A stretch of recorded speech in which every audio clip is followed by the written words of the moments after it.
자, 그래서 오늘 우리가 함께 읽은 욥기를 이제 오늘부터 우리가 읽게 될 터인데, 우리가 여기서 가져야 할 것은 무엇이냐 하면, 여러분들이 가지고 있는 전통적인 지혜와 믿음의 생각들에서 제일 먼저 자유할 수 있어야 한다 하는 사실을 기억하시기를 바랍니다. 하나님을 믿는 믿음의 사람은 반드시 돈도 많이 벌고 건강하고 되는 일마다 다 잘 되고, 그렇지 않으면 믿다가도 다 벌 받아서 있는 거 다 빼앗긴다. 우리가 흔히 이렇게 설교하고 얘기하잖아요. 우리로부터 그러한 형식되어지고 딱 규정되어진 사고로부터 욥기는 벗어날 것을 우리에게 요구하고 있고, 그것보다 더 크고 그것보다 더 순수한 믿음의 삶이 무엇인지를 욥의 끊임없는 질문을 통해서 우리가 얻게 될 것입니다. 그러므로 우리가 욥기를 읽어갈 때에 해야 할 첫 번째는 뭐냐 하면 비우는 거예요. 비우는 거. 이제 욥기를 통해서 새로운 믿음의 잔을 우리가 채워나가려고 하는데, 이미 여러분들이 꽉 채워놓으면 따르면 어떻게 되죠? 콸콸 쏟아서 넘쳐나요. 넘쳐나면 안 좋은 현상입니다. 모자라면 괜찮은데 늘 넘쳐나면 문제예요. 그러니까 지금 어떻게 해야 되느냐면 이 안을 다 지금 비워놓으시기를 바랍니다. 그리고는 욥기를 읽는 가운데에 하나님의 말씀으로 차곡차곡 채워나갈 수 있게 되기를 바랍니다. 욥기를 통해서 우리에게 질문하는 것이 있습니다. 뭐냐 하면, 이 땅에 살아가는 동안에 우리가 고난 혹은 고통이라고 하는 것이 있잖아요. 특별히 죄 없이 당하는 그러한 고난과 고통을 우리가 보게 됩니다. 그러면 그러한 고난과 고통 앞에서 우리가 질문할 수 있는 것이 있어요. 그것은 뭐냐 하면, 하나님께서 의로우신 세계를 통치하고 있는 것이 분명한가 하는 거예요. 하나님이 세상을 다스리시는 것이 분명한가? 하나님이 세상을 다스리신다면 어떻게 의로운 사람이 고난당할 수 있겠는가? 이렇게 질문할 수 있고요. 만일 하나님이 통치하심에도 불구하고 의로운 사람이 고난을 당한다고 할 것 같으면 둘 중에 하나다. 하나는 하나님은 착하지 않다. 그래서 고난당하는 것을 내버려 두기도 한다 하는 것이고요. 또 하나는 어쩌면 하나님은 능력이 부족해서 하나님의 사람이 당하는 고난에 대해서 어찌할 수 없을지도 몰라. 사람들이 이렇게 질문할 수 있습니다. 이러한 질문을 욥의 세 친구들이 해요. 그래서 뭐라고 하면, 하나님은 의로우시기 때문에 까닭없이 당하는 고난이라고 하는 것은 있을 수 없다. 어떠한 고난 가운데에서도 하나님은 하나님의 백성들을 지켜주신다. 우리가 그런 믿음도 갖고 있잖아요. 욥의 세 친구들이 그것을 이야기하는데, 결론은 어떻게 되느냐 하면, 욥은 뭐라 그러지요? 나는 도저히 그 사실을 인정할 수 없다. 왜냐하면 나는 하나님 앞에 죄를 짓지 않았기 때문이야. 하나님께서 하시는 일이지만 뭔지 모르지만 난 아무튼 억울해. 이렇게 이야기하는데, 맨 마지막에 가면 하나님이 누구의 손을 들어주느냐 하면 욥의 손을 들어줘요. 욥의 손을 들어줘요. 그러니까 여러분들도 어떻게 해야 되느냐 하면, 지금 벌어지고는 있는 현상을 그냥 그대로 보고 인정하고, 그 다음에 그 속에서 주시는 하나님의 뜻을 하나하나 발견해 나아갈 수 있게 되기를 바랍니다. 여러분, 이러한 이야기는 구약의 시대에 사람들에게 많은 충격을 주기도 하고 새로운 믿음의 눈을 갖게 하기도 했습니다. 그런데 예수님께서도 이러한 일들을 우리에게 가르쳐 주신 적이 있습니다. 그게 뭐냐면, 요한복음 9장에 보시면 예수님께서 길을 가시다가 나면서 소경된 자를 보게 됩니다. 그러니까 태어나면서부터 앞을 보지 못하는 사람을 만나게 된 거예요.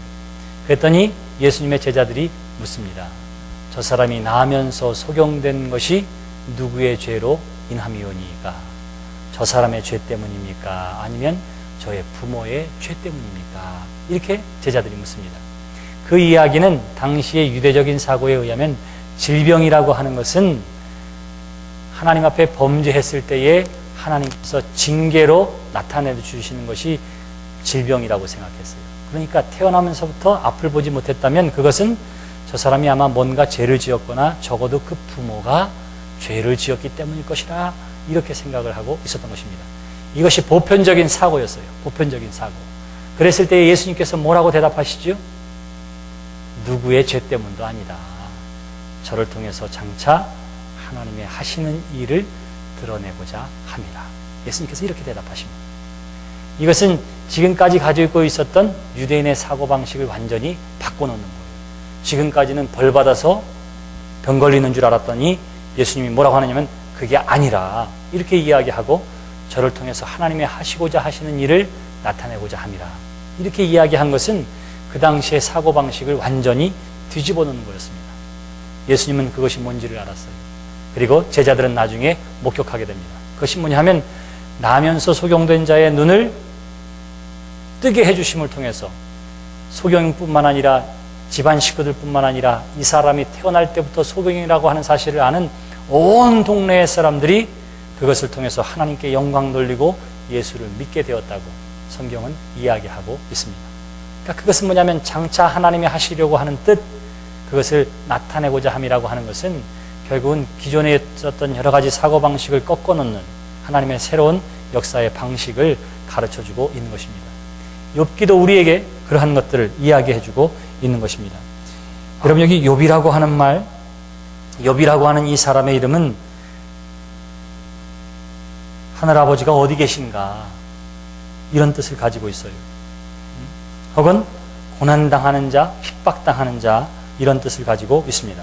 그래서 우리가 함께 읽은 욥기 1장 말씀은 크게 1절로부터 5절까지에 걸쳐서 과연 욥이 얼마만큼 신실한 믿음의 삶을 살았는가, 그의 신앙과 삶에 대해서 이야기하고요.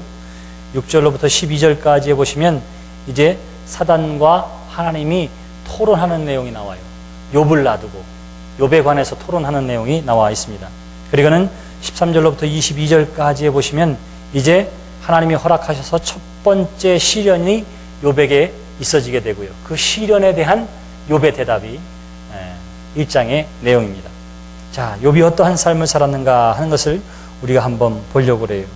욥의 경건과 그리고 그의 고난에 대해서 이야기하는데, 이때 우리가 보아야 할 것은 뭐냐면 의로운 사람이 당하는 이해할 수 없는 고난이 하나님으로부터 완전하다고 칭찬받을 만한 사람이 왜 고난당해야 하며 그 고난을 통해서 하나님이 무엇을 가르쳐 주려고 하는가 하는 것들입니다. 여러분들도 때로는 이해할 수 없는 고난을 만나게 되지요.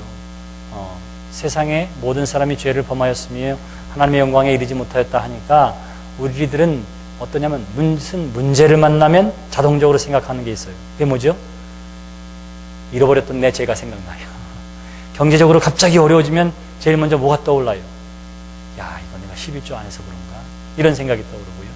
갑자기 아이들에게 문제가 생기면 야, 이거 내가 기도 생활을 게을리해서 그런 건 아닌가? 이렇게 생각하게 돼서 결국은 문제 앞에서 우리는 참 신앙의 사람으로 손들고 하나님 앞에 나아가는 것처럼 보이지만 우리가 생각하는 하나님은 사랑의 하나님, 은혜의 하나님이 아니라 두려운 공포의 대상이 되는 것입니다. 그래서 만일 손들고 나온다 하더라도 그것은 뭐예요? 내 죄에 대한 하나님의 진노를 달래기 위해서 하나님 앞에 나오는 것이 돼요. 이것은 이방의 신들에게 예배하는 것과 마찬가지입니다. 이방의 신들에게 제사를 지내는 사람들이 바로 그것 때문에 두려워서 손들고 우상 앞에 절했던 건데, 하나님은 여러분들을 언제나 공포 가운데 몰아넣어서 하나님께로 나오도록 만드시는 분이 아니에요. 하나님은 우리 가운데 친히 함께 해주셔서 우리로 하여금 감동, 감화시켜서 그저 예배하기를, 그리고 그저 하나님 만나기를 원하시는 분이십니다. 그러니까 여러분들이 만약에 11조를 하는데 이거 안 하면 내가 사업에 좀 문제가 있을 것 같아서, 과거에 보니까 그랬던 것 같아서, 혹은 하나님의 말씀대로 살려고 하는 그것도 혹시 이렇게 하지 않으면 나나 내 자식들에게 무슨 벌이 있을까 봐, 그래서 하는 신앙생활은 순전하고도 온전할 수 없다고 하는 사실을 이야기하려고 하고 있는 것입니다. 여기 보세요. 욥을 보시기 바랍니다. 우스 땅의 욥이라 하는 불리는 사람이 있었는데 그 사람은 온전하고 정직하여 하나님을 경외하며 악에서 떠난 자더라 이래요. 온전하고 정직하고 악에서 떠난 사람인데 그 이유가 어디에 있느냐 하면 하나님을 경외하는 믿음의 사람이었기 때문이라 이렇게 이야기하고 있습니다. 그러니까 하나님을 잘 믿는 믿음의 사람은 나타나는 현상이 있어요. 그것이 뭐냐 하면 윤리적이고 도덕적이고 온전한 삶을 추구하더라 하는 것입니다. 그러니까 이것이 완전히 따로 떨어져 있는 것은, 이것은 온전한 신앙의 삶이 아니에요. 그러니까 교회에서는 아멘 아멘 하고 할렐루야 할렐루야 하고 기도할 때는 점잖게 하는데 직장에 가서는 막 욕하고 말이죠. 임금을 착취하고 이런 사람을 가리켜 우리가 신실한 그리스도인이라 이렇게 얘기할 수 없다 하는 거예요. 얘기할 수 없다.